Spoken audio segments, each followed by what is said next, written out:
এখন আমরা শিখবো হচ্ছে পূর্ণ সংখ্যা এবং ভগ্নাংশ সংখ্যা যদি একসাথে থাকে কিভাবে তাহলে আমরা এটাকে দশমিক থেকে বাইনারি, অক্টাল এবং হেক্সাডেসিমাল করব।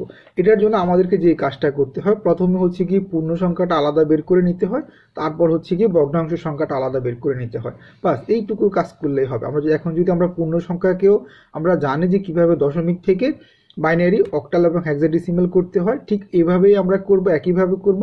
আর যদি আমাদেরকে কোনো ভগ্নাংশ সংখ্যা থাকে সেটাকেও আমরা ভগ্নাংশের নিয়ম অনুসরণ করেই করব। চলুন আমরা একটা অঙ্ক প্র্যাকটিস করি, প্র্যাকটিস করলে আমরা ভালো শিখতে পারবো। যদি আমাদেরকে বলে 23.45কে যদি আমাদেরকে এখন বলে যে এটাকে দশমিক থেকে বাইনারিতে কনভার্ট করার জন্য, তাহলে আমরা জানি এখানে 23 হচ্ছে আমাদের পূর্ণ সংখ্যা, আর যেটা আমরা বলি পয়েন্ট, এটাকে বলা হয় রেডিক্স পয়েন্ট। তো রেডিক্স পয়েন্ট তো আসেই, আর রেডিক্স পয়েন্টের পরে যে অংশটা আছে 45। সো এই 45 হচ্ছে আমাদের ভগ্নাংশ সংখ্যা। পয়েন্টের পরে যেটা থাকে, রেডিক্স পয়েন্টের পরে যেটা থাকে, সেটাকে আমরা বলি হচ্ছে ভগ্নাংশ সংখ্যা। এই ভগ্নাংশ সংখ্যাটাকে আমরা আলাদা করে দেখাবো। তাহলে 23কে প্রথম আমরা 2 দিয়ে বারবার ভাগ করতে থাকবো। যেমন 23কে 2 দিয়ে ভাগ করা যায় না, সেই জন্য আমরা লিখবো হচ্ছে 11। তাহলে আমাদের আসে হচ্ছে 22। তো 11 দুগুণে হয় আমাদের কত? 11 দুগুণে হয় 22।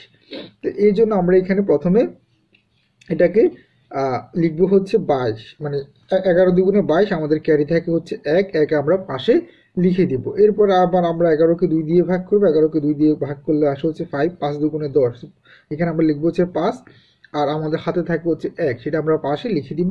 এরপরে আমাদের 2 দুগুণে 4, সো আমাদের পাশে এখানে হাতের 1 আমরা লিখে দিব। তারপরে হচ্ছে গিয়ে আমাদের 2 2, এরপরে আমাদের এটা যেহেতু মিলে গেছে আমরা পাশে লিখে দিব হচ্ছে 0, আর আমাদের এখানে হবে হচ্ছে যেহেতু 1 আছে, 1কে আমরা 2 দিয়ে ভাগ করতে পারি না, আমরা নিচে 0 দিয়ে 1কে পাশে লিখে দেব। এরপরে আমরা মোস্ট সিগনিফিসিয়েন্ট বিট নিচ থেকে উপরের দিকে যাব, লিস্ট সিগনিফিসিয়েন্ট বিটের দিকে যাব। এটা হচ্ছে 23 এর জন্য। তাহলে আমাদের মানটা আসবে হচ্ছে 23 দশমিক সংখ্যা। এটাকে বাইনারিতে কনভার্ট করার পরে আমাদের আসতে হচ্ছে 10111। সো আশা করি আপনারা এটা তো আগেই আমি দেখালাম কিভাবে করতে হয়, এটা বুঝে ফেলছেন, এটা খুবই সহজ ছিল। এরপরে এটাকে যদি এখন আমাদেরকে ভগ্নাংশে কনভার্ট করতে বলে, তাহলে আমরা ভগ্নাংশটাকে কি করব? আমাদের ভগ্নাংশ হচ্ছে 0.45কে আমরা এখন 2 দিয়ে গুণ করব। সো 2 দিয়ে গুণ করলে আমাদের আসে হচ্ছে 0.90। এরপর আমরা আবার আগে আমরা 0 লিখবো, 0 লেখার পরে 0.90কে আমরা আবার 2 দিয়ে গুণ করব। 2 দিয়ে গুণ করার পর আমাদের আসে হচ্ছে 1.80। 1.80কে আমরা আবার 2 দিয়ে গুণ করব। 2 দিয়ে গুণ করার পর আমাদের আসে হচ্ছে 1.60। এখন এই 0.60কে আমরা আবার 2 দিয়ে গুণ করব। গুণ করলে আমাদের আসে হচ্ছে 1.20। 1কে আমরা পূর্ণ সংখ্যার ঘরে লিখে ফেলবো, আর 0.20কে আমরা ভগ্নাংশের ঘরে লিখবো। লিখে আমরা আবার 2 দিয়ে গুণ করব। 2 দিয়ে গুণ করলে আমাদের আসে হচ্ছে 0.40। তো আমরা আবার কিন্তু 0তে চলে গেছি, মানে এরকম চলতেই থাকবে, এটা শেষ হবে না। তার জন্য আমরা এখানে ইনফিনিটি চিহ্ন বা এটার সামনে ডট ডট ডট দিয়ে দিব, তাহলে আমরা বুঝবো যে এটা শেষ হচ্ছে না। এখন 0.45 জন্য আমাদের দশমিক সংখ্যা, এটা ভগ্নাংশ সংখ্যা, এটার আমাদের বাইনারি মান আসছে হচ্ছে 0.011110, তারপর ডট ডট ডট, এরপর আমরা চাইলে ইনফিনিটি চিহ্নও দিতে পারি। এখন এই যে আমরা দুটো সংখ্যাকে এখন একসাথে করে আমরা এই যেভাবে দেখাচ্ছিলাম যে 23.45 দশমিক, এটা আসছে হচ্ছে দশমিক ইকুয়াল টু, আমরা এটাকে যখন আমরা এটাকে বাইনারিতে কনভার্ট করেছি তখন আমাদের আসতে হচ্ছে 10111.01110 ডট ডট ডট। সো তার মানে বুঝতে পারতেছেন যে এটা আসলে কিভাবে এগুলো করতে হয়। যখন আমাদের পূর্ণ সংখ্যা এবং ভগ্নাংশ সংখ্যা একসাথে থাকবে তখন আমরা এটাকে আসলে কিভাবে কনভার্ট করব। যদি আপনারা আগের ভিডিওগুলো না দেখেন তাহলে এই ভিডিওটা বুঝতে আপনাদের জন্য একটু কষ্ট হবে, সেই জন্য আমি রিকোয়েস্ট করব যে আগের ভিডিওগুলো একটু ভালো করে দেখে নেবেন, তাহলে এটা বুঝতে আর আপনাদের খুব বেশি কষ্ট হবে না। এখন আমাদেরকে যদি বলে যে ডেসিমাল বা দশমিক সংখ্যা পদ্ধতি থেকে আমাদেরকে অক্টালে কনভার্ট করতে বলে, তাহলে একই নিয়ম। আমরা অক্টালের যেই আমাদের ভিত্তি বা বেস হচ্ছে 8, পূর্ণ সংখ্যাকে আমরা 8 দিয়ে ভাগ করব, আর আমাদের যে ভগ্নাংশ সংখ্যা সেটাকে আমরা 8 দিয়ে গুণ করব, তাহলে কিন্তু আমরা এটা খুব সহজে করে ফেলতে পারবো। চলুন আমরা একটা অঙ্ক প্র্যাকটিস করি।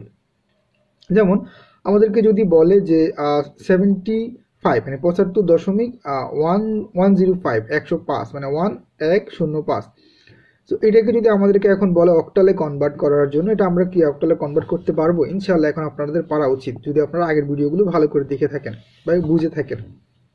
সো 75কে আমরা আগে পৃথকভাবে করে নেব পূর্ণ সংখ্যাটা, এরপর আমরা ভগ্নাংশ সংখ্যাটাও আলাদা করে নেব। যেমন 8 দিয়ে যদি আমরা 75কে ভাগ করি, আমরা জানি যে 8 দিয়ে 75কে আমরা ভাগ করতে পারবো না। সো 8 নং কত? 72।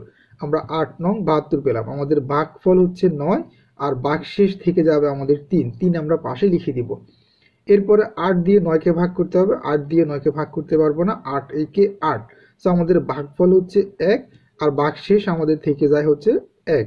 সো 1 আমরা পাশে লিখে দিব। এরপর আমাদের এখানে 8 দিয়ে 1কে ভাগ করতে হবে। 8 দিয়ে 1কে আমরা ভাগ করতে পারবো না, সেজন্য আমরা এটাকে এখানে যে কাজটা করব, নিচে 0 দিয়ে পাশে 1 লিখে দিব। এরপরে পূর্ণ সংখ্যার ক্ষেত্রে আমরা নিচ থেকে উপরের দিকে যাব। তাহলে আমাদের এখানে 75-এর জন্য অক্টাল মান আসছে হচ্ছে 113। একইভাবে হচ্ছে যে ভগ্নাংশ সংখ্যাটা, সেটাকে আমরা কিভাবে করব?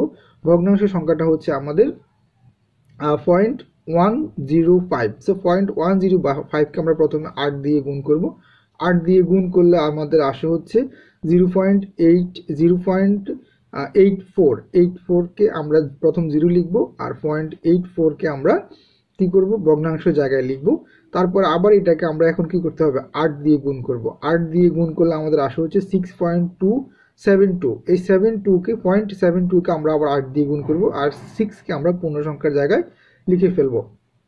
এরপর আমরা এটাকে আবার 8 দিয়ে গুণ করব 0.72কে, তাহলে আসলে হচ্ছে 5.76। 0.76 আসছে, দেখেন একটু ভালো করে খেয়াল করলে বুঝতে পারবেন। এই 0.76কে আমরা ভগ্নাংশের জায়গায় লিখব, আর 5কে পূর্ণ সংখ্যায় লিখব।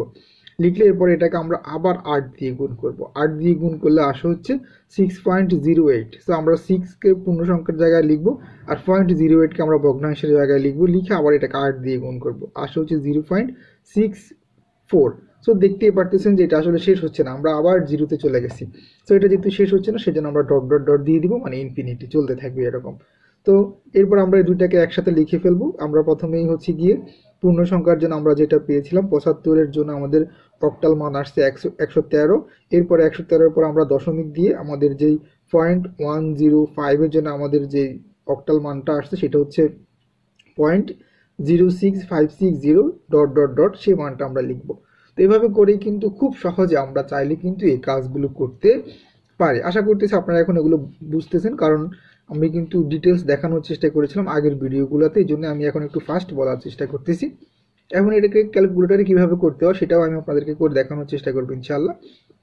এরপরে আমরা যেটা দেখবো সেটা হচ্ছে ডেসিমাল থেকে হেক্সাডেসিমালে কিভাবে আমরা রূপান্তর করব, বা দশমিক সংখ্যা পদ্ধতি থেকে আমরা কিভাবে হেক্সাডেসিমাল সংখ্যায় রূপান্তর করব। একই সিস্টেম, সবগুলো একই রকম। যেমন আমরা একটু আগে যে সংখ্যাটা দেখেছিলাম যে 75.105, এটাকে আমরা যদি এখন হেক্সাডেসিমাল সংখ্যায় নিতে হয়, তাহলে আমরা কিভাবে নেব? প্রথমে আমরা পূর্ণ সংখ্যা আছে হচ্ছে 75কে আমরা প্রথমে 16 দিয়ে ভাগ করব। ভাগ করলে হয় আমাদের হচ্ছে গিয়ে এটা আমরা ভাগফল পাবো হচ্ছে 4, আর আমাদের ভাগশেষ থাকে হচ্ছে 11। এটা আপনারা একটু ক্যালকুলেটরে করার চেষ্টা করুন, তাহলে ইনশাল্লাহ বুঝে যাবেন। আর ভাগশেষ থাকে হচ্ছে আমাদের 11। এরপরে আমরা 11কে পাশে লিখে রাখবো, আর 11-এর মান হচ্ছে বি, কারণ আমরা হেক্সাডেসিমালে 11 বলি না, আমরা এটাকে বি বলি। এরপর আবার 16 দিয়ে আমরা 4কে ভাগ করব। 16 দিয়ে 4কে ভাগ করা যায় না, সেজন্য আমরা নিচে 0 দিয়ে 4কে পাশে লিখে ফেলবো। আর এখানে পূর্ণ সংখ্যার ক্ষেত্রে আমরা নিচ থেকে উপরের দিকে যাব। আর যে ভগ্নাংশ সংখ্যাটা ছিল 105 সেটাকে আমরা এখন আলাদা আবার 16 দিয়ে গুণ করব। আমরা আগেই বলেছিলাম যে পূর্ণ সংখ্যার ক্ষেত্রে আমরা যেই কাজটা করি সেটা হচ্ছে আমরা ভিত্তি বা বেস দিয়ে ভাগ করি, আর দশমিক সংখ্যার ক্ষেত্রে আমরা ভিত্তি বা বেস দিয়ে গুণ করি। সো 105কে আমরা 16 দিয়ে গুণ করব। গুণ দেওয়ার পরে আমাদের আসে হচ্ছে 1.68। 1.68কে আমরা 1কে পূর্ণ সংখ্যার ঘরে লিখব, আর ভগ্নাংশের ঘরে লিখব হচ্ছে 0.68। এখন এই 0.68কে আমরা আবার 16 দিয়ে গুণ করব। করলে আমাদের আসে হচ্ছে 10.88। সো আমরা 10কে পূর্ণ সংখ্যার ঘরে লিখব, আর 0.88কে আমরা ভগ্নাংশের ঘরে লিখব। এখন 0.88কে আবার আমরা 16 দিয়ে গুণ করব। করলে আমাদের আসে হচ্ছে 14। সো 14.08। আমরা দেখতে পারতেছি যে এটা আসলে শেষ হচ্ছে না, এটা এরকম চলতেই থাকবে। সো আবার গুণ করলে আবারও এরকম চলে আসবে, যার জন্য আমরা এটাকে চাইলে কিন্তু এখন আমরা ডট ডট দিয়ে দিতে পারি।